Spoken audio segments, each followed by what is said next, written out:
Brin is a Belgian shepherd dog and an expert tracker thanks to her nose. She specializes in tortoises.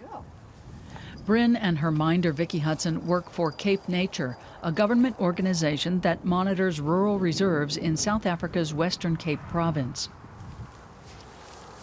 So we're trying to look for the geometric tortoise, the most endangered tortoise in South Africa and possibly also in the world. It's very difficult to find.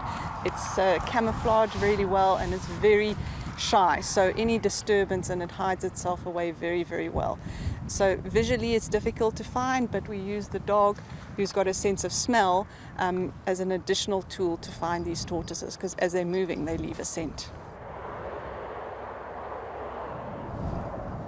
The species are rare indeed, so rare that even Brin has trouble sniffing out a specimen. The encroachment of highways is just one of many threats to their survival. Finally, she manages to find a tortoise amid all the vegetation. Her dedication was not in vain.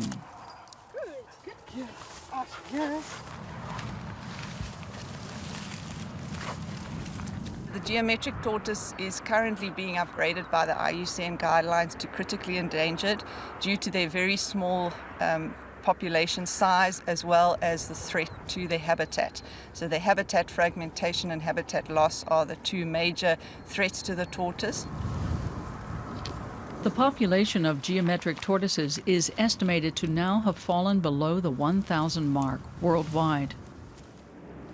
Where Cape Nature comes in is buying up land through the help of sponsors to preserve the habitat of the tortoises, the last of their species. For Brin and Vicky, today only turns up one success story. Not far away, Vicky's colleague Tony Marshall surveys the consequences of one of the bushfires that plagued the region. This fire destroyed the vegetation on half the mountain. There's basically three reasons for the increase in the number of fires. It's burgeoning populations. There's a lot more people close to the vegetation. There's a lot more alien vegetation around, which is making higher fuel loads. And then, of course, the climate seems to be getting hotter and drier, which results in more fires. But to combat that threat of bushfires, Cape Nature has firefighters on call and in action around the clock.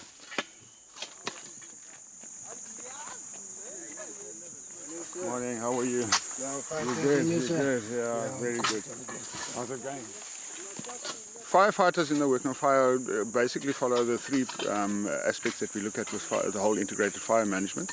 It's fire prevention, which is awareness raising, community counselling, going into the communities and educating or informing the people.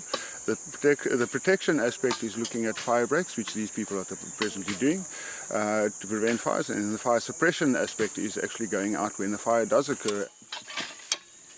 The group's conservation efforts also mean jobs for local people. The firefighters get quality training, meaning they can later work for public fire brigades. They also gain a lot of insights about the nature around them. You see, it comes out easy. Now I see differently because I've learned a lot from Cape Nature, from working on fire, and every time there's new things that comes up, like in nature. I've learned about the trees, the kind of trees that we have here in our environment, and it's things that I didn't know before. The Cape Floristic Region is one of the biological wonders of the world. It's home to 9,000 plant species, more than a tropical rainforest, and the majority can only be found here. For Tony Marshall, protecting this treasure is a labor of love. If for whatever reason this habitat should be destroyed or get lost, the world would definitely be a poorer place. And it warrants and needs urgent conservation. Which is why Cape Nature tries to recruit farmers such as Tom Turner to their cause.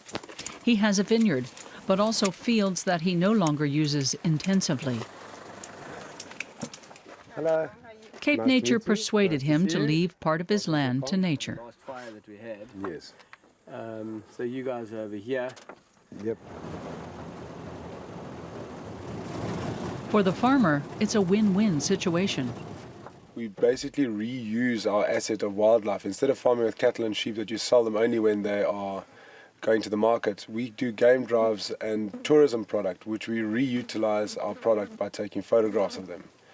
The stewardship program has been very beneficial.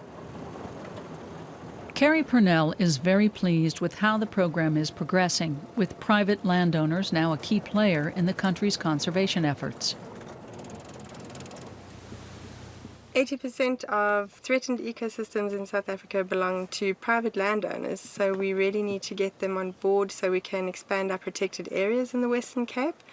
We have 102 signed stewardship contracts in the last 12 years, and the program's doing really well. And with further stewardships to be assigned in the future, the result is a growing network of private and public nature reserves, where the flora and fauna of the Western Cape will finally have the space they need to survive.